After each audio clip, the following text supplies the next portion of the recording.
Very good morning, good afternoon, and good evening to all of you. My name is Ansuraj Gupta and welcome to Anshu biology education centre. आज जो है नया chapter start हो रहा है human reproduction. Board exam में जो है 5 to 6 मार्क्स का क्वेश्चन इससे पूछा जाता है और नीट में 1-2 क्वेश्चन यहाँ से भी आ जाता है, तो काफी इंपॉर्टेंट चैप्टर है। तो इसमें जो है ना सबसे पहले पढ़ना है गैमीटोजेनेसिस के बारे में।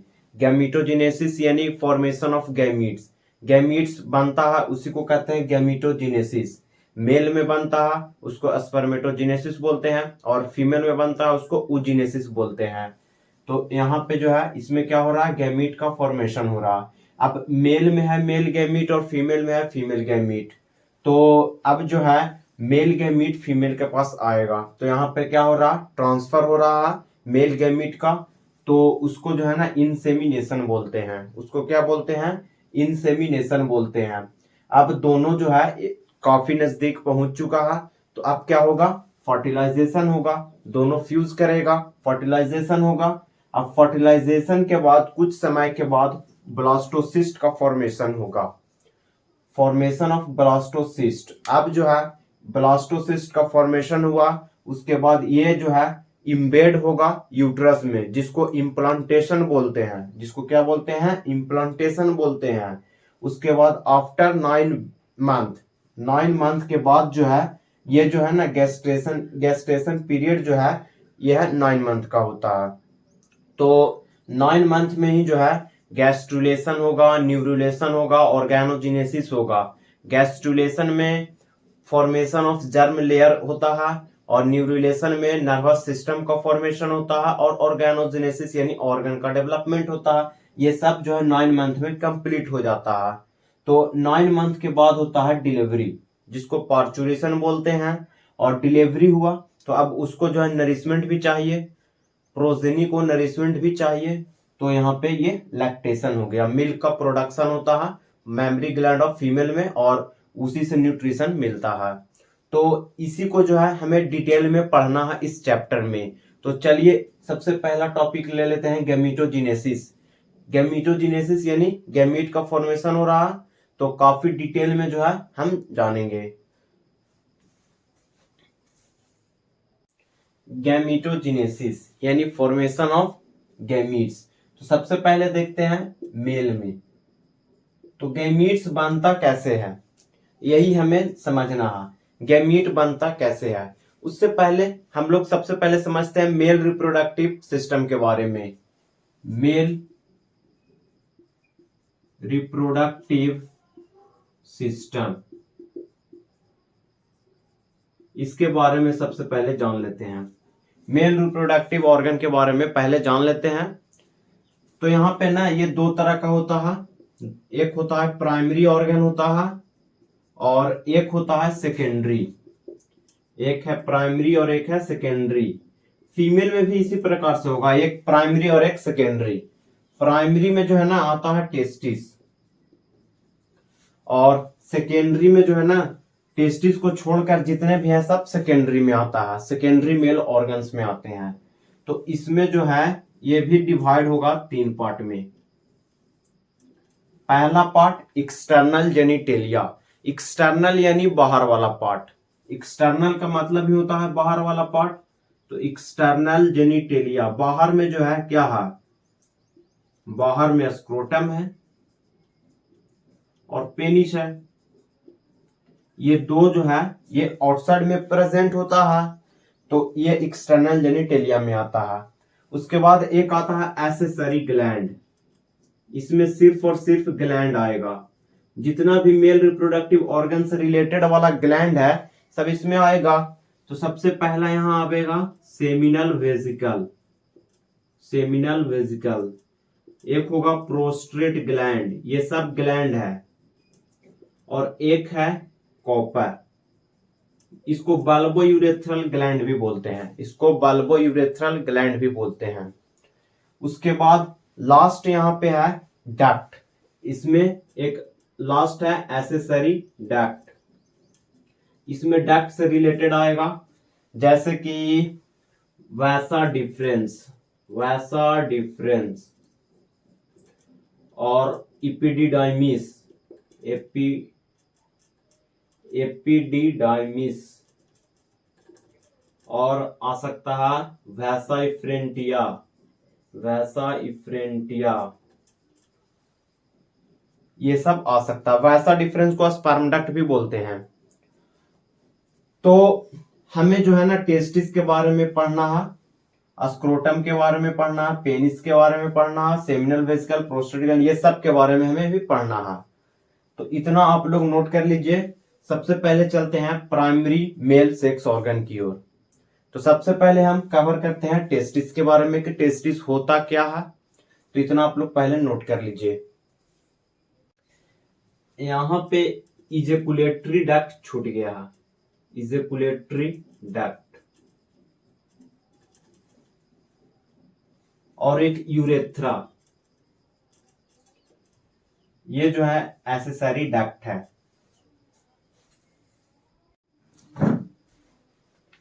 टेस्टिस, टेस्टिस जो है ये पेयर में होता है, यानी दो टेस्टिस होता है एक मेल में। एक मेल में कितने टेस्टिस होते हैं? दो होते हैं। और ये जो है प्रेजेंट होता है स्क्रोटम में, प्रेजेंट इन स्क्रोटम, स्क्रोटम जो कि एक्स्ट्रा एब्डोमिनल कैविटी है, एब्डोमेन से बाहर प्रेजेंट होता है। तो टेस्टिस जो है ये एब्डोमेन के अंदर प्रेजेंट नहीं है, टेस्टिस एब्डोमेन के अंदर प्रेजेंट नहीं होता है। तो ये जो है लिख सकते हैं यहां पे भी कि present outside from abdomen, abdomen, abdomen से जो है ये बाहर प्रेजेंट है, एब्डोमेन के अंदर प्रेजेंट नहीं होता है। टेस्टिस में ही बन रहा है स्पर्म, टेस्टिस में स्पर्म ही बनता है, टेस्टिस में स्पर्म बन रहा है। तो यहाँ पे क्वेश्चन अराइज होता है कि टेस्टिस जो है एब्डोमेन में क्यों प्रेजेंट नहीं होता है, टेस्टिस एब्डोमेन में क्यों प्रेजेंट नहीं होता, स्क्रोटम में क्यों है? तो इसलिए है क्योंकि जो हमारा बॉडी टेम्परेचर है वो काफी ज्यादा है। तो इतना जो है ना, इतना टेम्परेचर स्पर्म को अगर मिलेगा तो नहीं बन पाएगा, स्पर्म नहीं बन पाएगा। तो इसीलिए जो है ये एब्डोमेन में नहीं प्रेजेंट है। स्क्रोटम में जो है इसको temperature as 2 to 2.5 degree Celsius lower मिलता है बॉडी टेम्परेचर से। बॉडी टेम्परेचर 37 डिग्री सेल्सियस होता है। तो अप्रोक्स स्क्रोटम में जो है, स्क्रोटम में 34 to 35 डिग्री सेल्सियस का टेम्परेचर होता है। और ये जो है ये फेवरेबल कंडीशन है स्पर्म के लिए, बट ये जो है अनफेवरेबल कंडीशन होता है, ये अनफेवरेबल कंडीशन है। अगर स्पर्म अगर टेस्टिस जो है एब्डोमेन के अंदर प्रेजेंट रहता तो यहाँ पे जो है स्पर्म का फॉर्मेशन नहीं हो पाता, स्पर्म का फॉर्मेशन नहीं हो पाता, इसीलिए जो है ये आउटसाइड में प्रेजेंट होता है। ये भी काफी इंपॉर्टेंट है। तो यहाँ पे जो है कुछ ऐसे भी ऑर्गेनिज्म हैं जैसे कि एलिफेंट और dolphin, whales and oviparous mammals have intra-abdomen testis। कहने का मतलब है कि एलिफेंट, डॉल्फिन, वेल्स और विविपैरस मैमल्स में जो है एब्डोमेन के अंदर टेस्टिस प्रेजेंट होता है, एब्डोमेन के इनसाइड में प्रेजेंट होता है टेस्टिस। एलिफेंट, डॉल्फिन, वेल्स और ओविपैरस मैमल्स में एक जो देते हैं ना, जो अंडा देने वाले एनिमल्स हैं, उसमें टेस्टिस इनसाइड में प्रेजेंट होता है। टेस्टिस में क्या हो रहा है? फॉर्मेशन ऑफ स्पर्म, स्पर्म का फॉर्मेशन हो रहा है, फॉर्मेशन ऑफ स्पर्म, स्पर्म का फॉर्मेशन हो रहा है। और ये क्या है? ये प्राइमरी सेक्स ऑर्गन है। टेस्टिस क्या है? प्राइमरी सेक्स ऑर्गन है मेल में। और फीमेल में अगर प्राइमरी सेक्स ऑर्गन के बारे में पूछे तो आंसर होगा ओवरी। तो अभी जो है मेल के पार्ट के बारे में हम लोग देख रहे हैं, तो मेल से ही अभी हम पढ़ेंगे।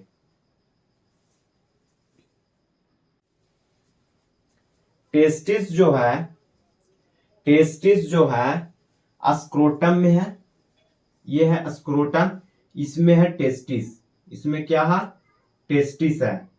तो ये जो टेस्टिस है ये अटैच होता है स्क्रोटम से और इसको कहते हैं ग्यूबर्नाक्यूलम। ग्यूबर्नाक्यूलम टेस्टिस अटैच है स्क्रोटम से ग्यूबर्नाक्यूलम के थ्रू। और टेस्टिस में क्रीमास्टर मसल्स होता है, क्रीमास्टर मसल्स होता है। और स्क्रोटम में जो है इसमें डार्टोस मसल्स होता है। ये टेम्परेचर को मेंटेन करता है, ये दोनों मसल्स जो है टेम्परेचर को मेंटेन करता है।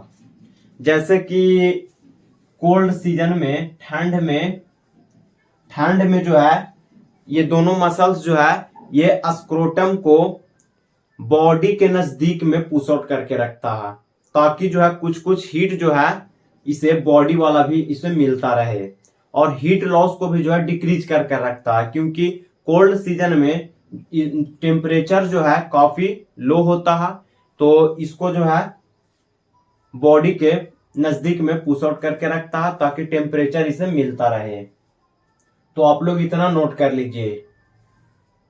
लेटरल साइड ऑफ टेस्टिस का डायग्राम हम लोग देख लेते हैं। डायग्राम जो है कुछ इस प्रकार से होता है। ट्यूनिका वेजिनैलिस, ट्यूनिका अल्ब्यूजिनिया होता है। ये जो है ट्यूनिका वेजिनैलिस होता है, ट्यूनिका वेजिनैलिस, और इसको कहते हैं ट्यूनिका अल्ब्यूजिनिया।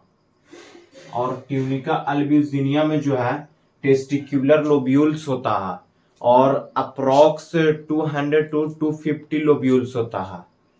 तो कुछ इस प्रकार से जो है लोब्यूल्स होता है। और एक लोब्यूल्स में 2 to 3 सेमिनिफेरस ट्यूब्यूल्स होता है, 2 to 3 सेमिनिफेरस ट्यूब्यूल्स होता है। कुछ इस प्रकार से सेमिनिफेरस ट्यूब्यूल्स होता है। 2 से 3 हर एक लोब्स में होगा, 2 से 3 जो है हर एक लोब्स में होगा। ये है सेमिनिफेरस ट्यूब्यूल्स। और यहां से जो है एक निकल कर आता है ट्यूब्यूली रेक्टी।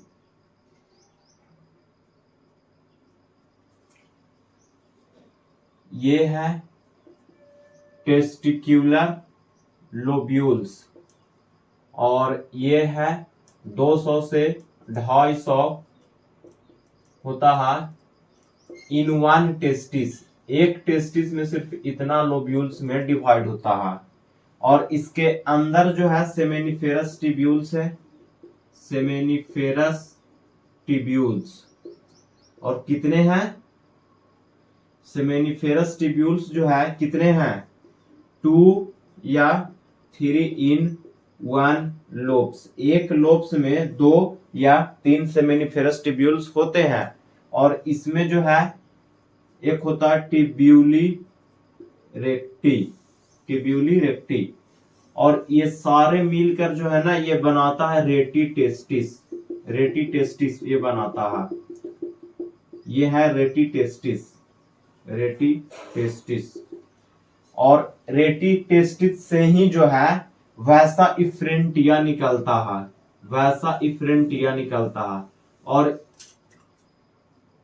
और आगे जो है ना आगे में हो जाएगा इपिडिडाइमिस। और इपिडिडाइमिस के बाद जो है स्पर्म डक्ट होता है। तो सबसे पहले यहाँ पे जो है वैसा इफ्रेंटिया और ये है एपिडिडाइमिस।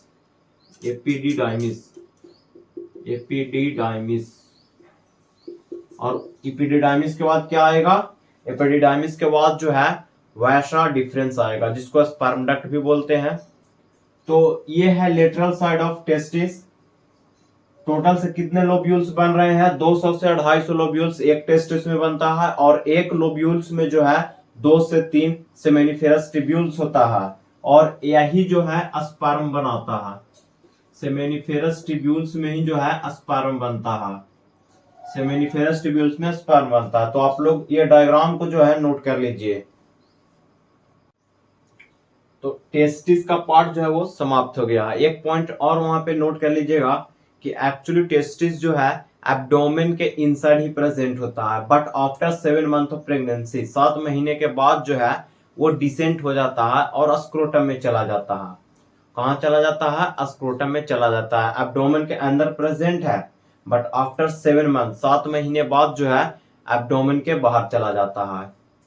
तो यहाँ पे है diagram of human reproductive system. Human reproductive system का डायग्राम हमें छापना है।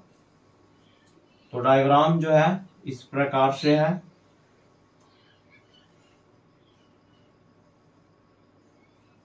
इस प्रकार से डायग्राम होगा।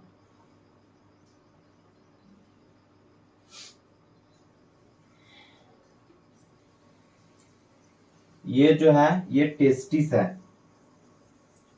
ये टेस्टिस है, और यहाँ पे जो है ना इस प्रकार से होता है वैसा इफ्रेंटिया, वैसा इफ्रेंटिया, और ये है एपिडिडाइमिस, एपिडिडाइमिस।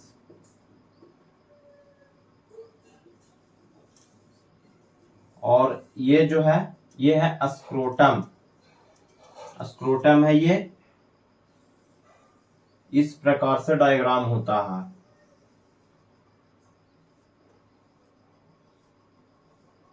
ये जो है ये पेनिस है, ये यूरेथ्रा है, और यहाँ पे जो है ग्लैंड प्रेजेंट है। यहाँ पे सेमिनल वेसिकल प्रेजेंट होता है जो कि पेयर में है, और यहाँ पे प्रोस्टेट ग्लैंड है, और एक कॉपर यहाँ पे भी है। तो ये है सेमिनल वेसिकल, और ये है प्रोस्टेट ग्लैंड, प्रोस्टेट ग्लैंड, और ये है कॉपर, ये हो गया कॉपर। और ये जो है ये स्पर्म डक्ट है, जिसको वैसा डिफरेंस भी बोलते हैं, और यहाँ पे होता है इजैकुलेटरी डक्ट, इजैकुलेटरी डक्ट। तो स्पर्म जो है बन रहा है टेस्टिस में, टेस्टिस के बाद जो है वैसा इफ्रेंटिया में जाएगा, और वैसा इफ्रेंटिया के बाद जो है स्पर्म यहाँ पे इपिडिडाइमिस में आया, और इपिडाइमिस के बाद जो है ये स्पर्म डक्ट में आया, और स्पर्म डक्ट के बाद इजैकुलेटरी डक्ट में आता है, और यहाँ से जो है फिर यूरेथ्रा में आता है, और फिर पेनिस में, और पेनिस के बाद जो है वो वेजाइना में जाता है। तो यही स्पर्म जो है ना, स्पर्म का कहानी है। यहाँ पे सबसे पहले टेस्टिस में बन रहा, सेमेनिफेरस ट्यूब्यूल्स के अंदर में स्पर्म बन रहा है, और यहाँ पे बनने के बाद जो है इसमें आया, वैसा इफ्रेंटिया में आया, उसके बाद एपिडिडाइमिस में गया, एपिडिडाइमिस के बाद स्पर्म डक्ट में गया, और स्पर्म डक्ट के बाद इजैकुलेटरी डक्ट में गया, और फिर यूरेथ्रा, और फाइनली फिर पेनिस में गया। और इंटरकोर्स के समय जो है फिर पेनिस जो है ये इसको वेजाइना में रख देता है। तो इतना मेल सेकेंडरी सेक्स ऑर्गन के बारे में देख लेते हैं। तो सबसे पहला यहाँ पे है एक वैसा इफ्रेंटिया, वैसा इफ्रेंटिया। वैसा इफ्रेंटिया जो है ये कहां पे प्रेजेंट है? रेटी टेस्टिस और एपिडिडाइमिस के बीच में प्रेजेंट है। कहां पे प्रेजेंट है? वैसा इफ्रेंटिया जो है रेटी टेस्टिस और एपिडिडाइमिस के बीच में प्रेजेंट है। ये क्या करता है? ये जो है स्पर्म को लेकर एपिडिडाइमिस में जाता है, मतलब कि ट्रांसपोर्ट करता है स्पर्म को। इसका फंक्शन है ट्रांसपोर्ट स्पर्म, स्पर्म को जो है ट्रांसपोर्ट करता है। तो यही है वैसा इफ्रेंटिया। अब जो है एपिडिडाइमिस के बारे में देखते हैं। एपिडिडाइमिस एपिडिडाइमिस एपिडिडाइमिस जो है ये प्रेजेंट है वैसा इफ्रेंटिया और स्पर्म डक्ट के बीच में प्रेजेंट होता है, और ये भी जो है ट्रांसपोर्ट करता है। और इसमें जो है 3 पार्ट होता है, 3 पार्ट। पहला है हेड, दूसरा होता है बॉडी, और तीसरा होता है टेल। ये 3 पार्ट जो है एपिडिडाइमिस का होता है। एपिडिडाइमिस का 3 पार्ट है, हेड, बॉडी और टेल। ये प्रेजेंट कहाँ पे है? वैसा इफ्रेंटिया और स्पर्म डक्ट के बीच में प्रेजेंट होता है। उसके बाद आता है, और ये जो है ना ये नैरो ट्यूब होता है। ये कैसा है? नैरो ट्यूब होता है, नैरो ट्यूब। स्पर्म डक्ट के बारे में आप देखते हैं, इतना आप लोग नोट कर लीजिए। अब यहाँ पे देखते हैं स्पर्म डक्ट के बारे में। इसको वैसा डिफरेंस भी बोलते हैं। और ये कहाँ पे प्रेजेंट है? स्पर्म डक्ट जो है ये कहाँ पे प्रेजेंट है? ये प्रेजेंट है इजेकुलेटरी डक्ट और एपिडिडाइमिस के बीच में। कहाँ पे प्रेजेंट है? एपिडिडाइमिस और इजेकुलेटरी डक्ट के बीच में प्रेजेंट होता है। और इसका भी काम है ट्रांसपोर्ट करना स्पर्म को जो है ट्रांसपोर्ट करता है। और ये जो है ना ये थीन होता है, नैरो ट्यूब है, पतला सा होता है, थीन नैरो ट्यूब होता है। सर्कुलर स्मूथ मसल्स होता है इसमें, सर्कुलर स्मूथ मसल्स होता है, सर्कुलर स्मूथ मसल्स होता है। तो स्पर्म डक्ट का कहानी यही है। उसके बाद आता है ejaculatory duct. Ejaculatory duct, ejaculatory duct ये कहाँ पे प्रेजेंट है? ये स्पर्म डक्ट के बाद प्रेजेंट होता है। और इसका भी काम वही है, स्पर्म को ट्रांसपोर्ट करना, ट्रांसपोर्ट स्पर्म को ट्रांसपोर्ट करता है। तो डक्ट वाला ऑर्गन जो है वो समाप्त हो गया है। और अब जो है ग्लैंड में आते हैं। तो ग्लैंड में आता है सबसे पहले seminal vesicle. Seminal vesicle, seminal vesicle ये जो है ना ये 1 पेयर में है, ये 1 पेयर में होता है। और ये जो है ये सेक्रीट करता है, सेक्रीट फ्रक्टोस, फ्रक्टोस को जो है सेक्रीट करता है। क्या करता है? सेक्रेट करता है फ्रक्टोस को। ये जो है ना ये फ्रक्टोस से जो है ना ये फोरेंसिक टेस्ट है, फोरेंसिक टेस्ट फॉर रेप। अगर किसी का रेप होता है तो फ्रक्टोस का लेवल जो है उसमें चेक किया जाता है, अगर प्रेजेंट है तो हुआ है, और तो यही है ना फोरेंसिक टेस्ट है फॉर रेप। और ये जो है ये कंस्टिट्यूट 60 to 70% सेमेन। सेमेन जो है ना ये 60 to 70% कंस्टिट्यूट कर रहा है, और बाकी का जो है प्रोस्टेट ग्लैंड करता है। और ये जो है अल्कलाइन होता है, अल्कलाइन होता है। तो जब यहाँ पे यूरेथ्रा में जो है ना यूरेथ्रा एसिडिक है, यूरेथ्रा जो है एसिडिक होता है, यूरेथ्रा एसिडिक है तो उसको जो है न्यूट्रलाइज करने में मदद करता है। तो ताकि जो है न्यूट्रलाइज क्यों कर रहा है? ताकि स्पर्म जो है आसानी से जो है ना वो पेनिस में चला जाए। अगर यूरेथ्रा एसिडिक है तो स्पर्म जो है ना वहां पे मर जाएगा। तो इसीलिए जो है अल्कलाइन, ये जो है ना अल्कलाइन है, और ये क्या कर रहा है? न्यूट्रलाइज कर देता है यूरेथ्रा को। ठीक इसी प्रकार से एक प्रोस्टेट ग्लैंड है। इसमें डिफरेंस ये है कि प्रोस्टेट ग्लैंड जो है ना इसमें सिर्फ और सिर्फ सिंगल होता है, ये अकेला है, सिंगल होता है। और कंस्टिट्यूट 30 to 40%, 30 to 40% सेमेन, 30 से 40% सेमेन कंस्टिट्यूट करता है। और ये भी जो है अल्कलाइन होता है, ये भी क्या है? अल्कलाइन होता है। और एक यहाँ पे बचा कॉपर, इसको बल्बो यूरेथ्रल ग्लैंड भी बोलते हैं। Copper also known as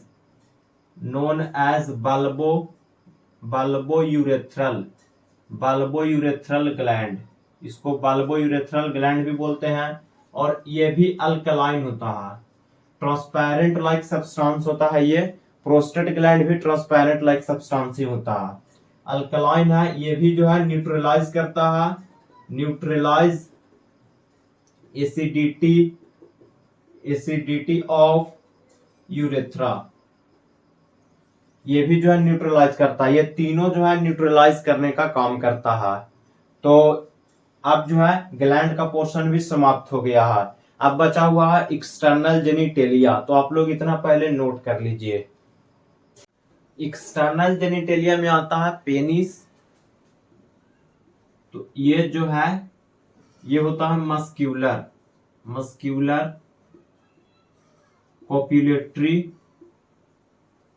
copulatory and cylindrical organ. Muscular है, कोपुलेटरी है, सिलेंड्रिकल ऑर्गन्स हैं। पेनिस का जो anterior end of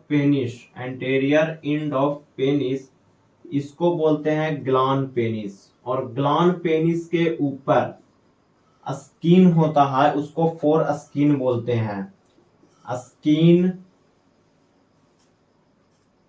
skin on Glenn penis पे जो है स्किन होता है, उसको फोर स्किन बोलते हैं। पेनिस मस्क्यूलर है, कोपुलेटरी है, सिलेंड्रिकल ऑर्गन है। और ये जो है ये एंटेरियर इंड वाले पेनिस को ग्लान पेनिस बोलेंगे, और ग्लान पेनिस के ऊपर में जो स्किन होता है उसको फोर स्किन बोलते हैं। ये इसका काम क्या है? ये जो है पुट स्पर्म इनटू वेजाइना, इसका काम यही है। और एक और काम है एक्सक्रिएट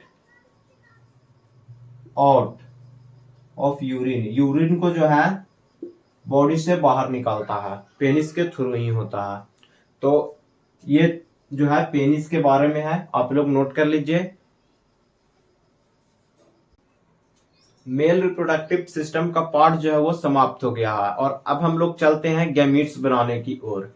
तो गैमीट्स जो है स्पर्म, ये कहाँ पे बन रहा है? सेमेनिफेरस ट्यूब्यूल्स के इंसर्ट में बन रहा है। तो सेमेनिफेरस ट्यूब्यूल्स का ट्रांसवर्स सेक्शन पहले देख लेते हैं। इस प्रकार से जो है सेमेनिफेरस ट्यूब्यूल्स है, इसमें होता है germ cells, male germ cells होता है, और बीच बीच में सर्टोली सेल्स होता है।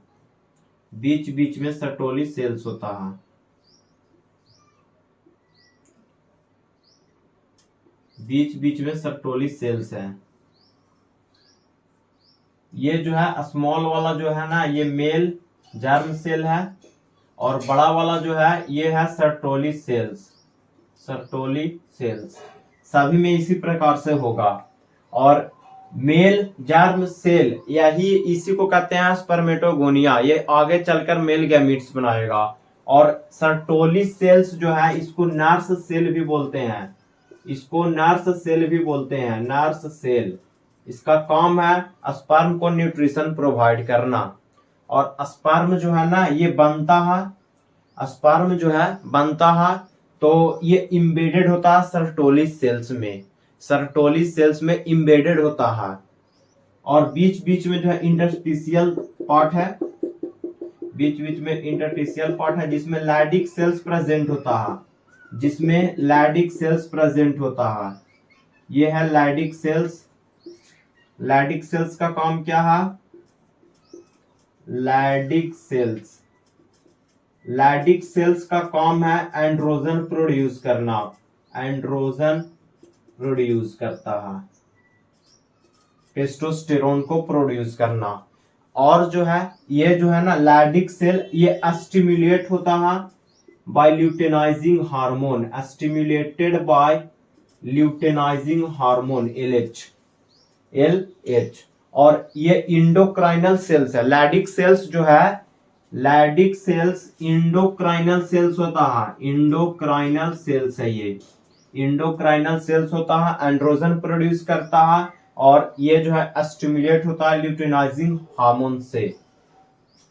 स्पर्म जो है इम्बेडेड है सर्टोली सेल्स में, तो जब डिटैच होगा तो उसको कहते हैं स्पर्मिएशन। उसको क्या कहते हैं? स्पर्मिएशन कहते हैं। और ये जो है ना सेंटर पे होता है ल्यूमिनल पार्ट, ल्यूमिनल पार्ट होता है, इम्बेडेड होता है कुछ इस प्रकार से। स्पर्म सर्टोली सेल्स में इम्बेडेड होता है, इस प्रकार से इम्बेडेड होता है। तो ये जो है सेमिनिफेरस ट्यूब्यूल्स का ट्रांसवर्स सेक्शन है। अब लेकर चलते हैं मेल जर्म की ओर। तो अब जो है spermatogonia male germ cell, male germ cell जो है ये डिप्लॉयड स्ट्रक्चर है। तो पहले इसको आप लोग नोट कर लीजिए। लैडिक सेल्स एंड्रोजन प्रोड्यूस कर रहा था, तो इसका काम क्या है? टेस्टोस्टेरोन का काम क्या है? एंड्रोजन। एंड्रोजन जो है ना they help in sperm formation, sperm का फॉर्मेशन हो रहा था तो उसमें मदद करता है। और यहाँ पे पॉइंट लिख सकते हैं they are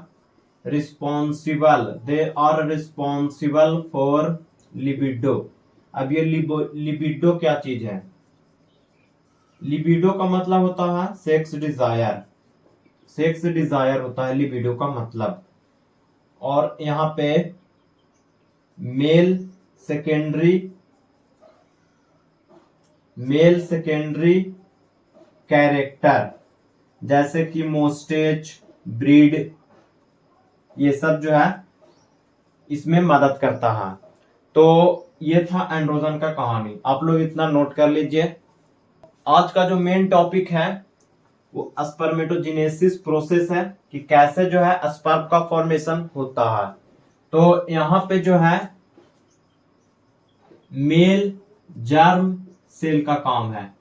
mail germ cell जिसको स्पर्मेटोगोनिया भी बोलते हैं, स्पर्मेटोगोनिया, इसको स्पर्मेटोगोनिया भी बोलते हैं। और ये जो है ये डिप्लॉयड होता है, ये है डिप्लॉयड। इसमें जो है सबसे पहले इसमें हुआ माइटोसिस। इसमें क्या हुआ? माइटोसिस हुआ। और 7 बार माइटोसिस हुआ, 7 बार माइटोसिस हुआ, 7 बार जो है माइटोसिस हुआ। कितने बार हुआ? 7 बार हुआ। तो टोटल से यहाँ पे 128 स्पर्मेटोगोनिया बना। कितने बने? 128 स्पर्मेटोगोनिया जो है यहाँ पे बना।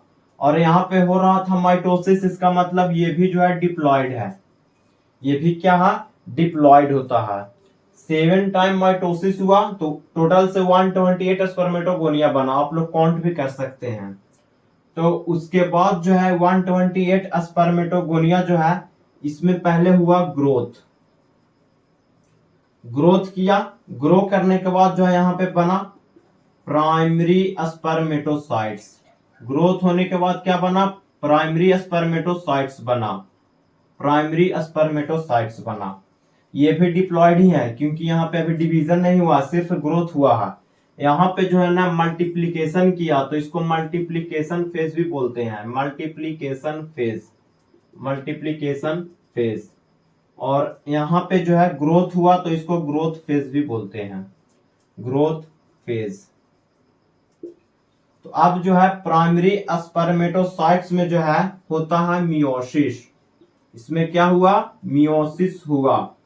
तो मियोसिस हुआ तो यहाँ पे बना सेकेंडरी स्पर्मेटोसाइट्स, सेकेंडरी स्पर्मेटोसाइट बना।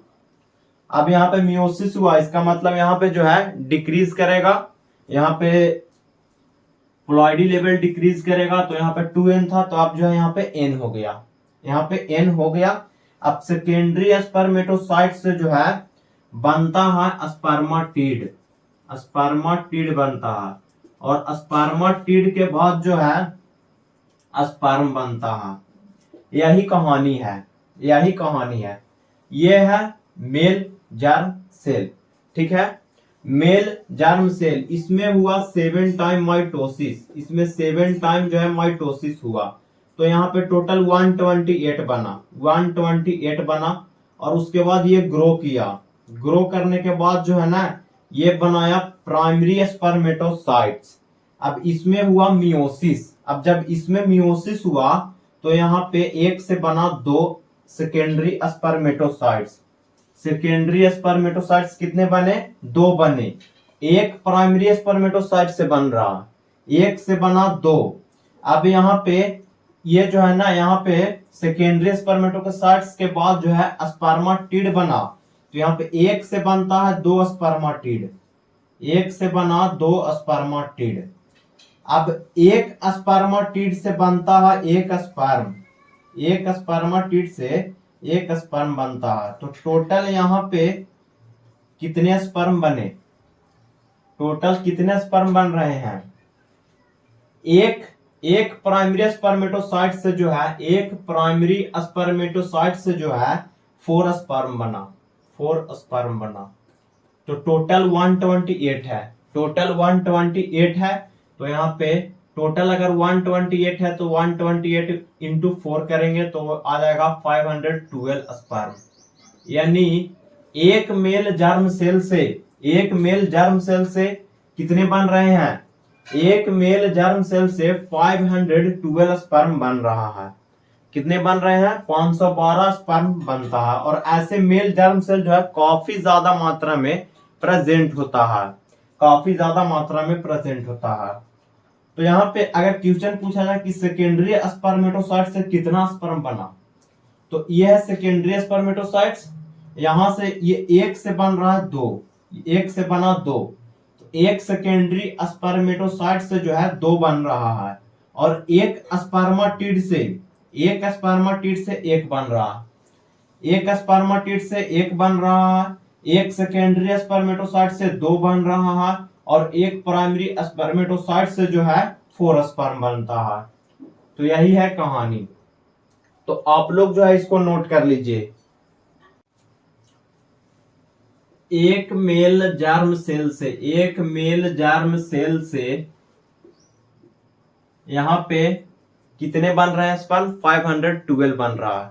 तो सबसे पहले इसमें हुआ था 7 टाइम माइटोसिस हुआ, तो 7 टाइम जब माइटोसिस हुआ तो यहाँ पे जो है कितने टोटल से मेल जर्म सेल बने?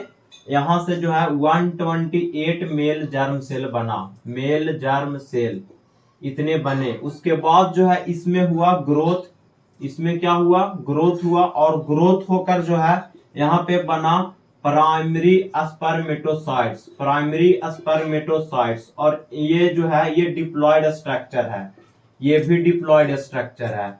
तो अब जो है इसमें हुआ मियोसिस 1, तो यहाँ पे जो है सेकेंडरी स्पर्मेटोसाइट्स बना, सेकेंडरी स्पर्मेटोसाइट्स, स्पर्मेटोसाइट्स बना। तो उसके बाद जो है इसमें हुआ मियोसिस 2, और मियोसिस 2 होने के बाद यहाँ पे क्या बन रहा? यहाँ पे बना स्पर्माटिड, और स्पर्माटिड के बाद जो है बनता है स्पर्म। यही है कहानी। सबसे पहले माइटोसिस हुआ, उसके बाद ग्रो कर यहाँ पे प्राइमरी स्पर्मेटोसाइट्स बनाया, उसके बाद इसमें हुआ मियोसिस, तो सेकेंडरी स्पर्मेटोसाइट्स जो है ये हैप्लॉइड हो गया, और स्पर्म भी यहाँ पे हैप्लॉइड है, और स्पर्माटिड भी यहाँ पे हैप्लॉइड होता है। तो अब जो है ये समाप्त हो गया स्पर्मेटोजेनेसिस प्रोसेस। उसके बाद जो है एक बचा हुआ है, इसमें हार्मोनल कंट्रोल बचा हुआ है। हार्मोनल कंट्रोल, GnRH आया, पिट्यूटरी ग्लैंड को बोला कि जाओ FSH और LH को उठा ले आओ। तो ये जो है पिट्यूटरी ग्लैंड जाता है और लेकर आता है। तो FSH यानी फॉलिकल स्टिमुलेटिंग हार्मोन, ये जो है सर्टोली सेल्स पे एक्ट करता है। और एक आया यहाँ पे ल्यूटिनाइजिंग हार्मोन, तो ल्यूटिनाइजिंग हार्मोन्स जो है ये स्टिमुलेट कर रहा था लैडिक सेल्स को। तो ये जो है ल्यूटिनाइजिंग हार्मोन्स जो है ये स्टिमुलेट करेगा लैडिक सेल्स के ऊपर, और FSH जो है ये सर्टोली सेल्स के ऊपर करेगा। तो आज के लिए इतना ही। नेक्स्ट वीडियो में हम लोग देखेंगे फीमेल रिप्रोडक्टिव सिस्टम्स के बारे में, और oogenesis प्रोसेस भी देखेंगे। वीडियो अच्छा लगा हो तो प्लीज चैनल को सब्सक्राइब कर दीजिएगा। Thank you for watching.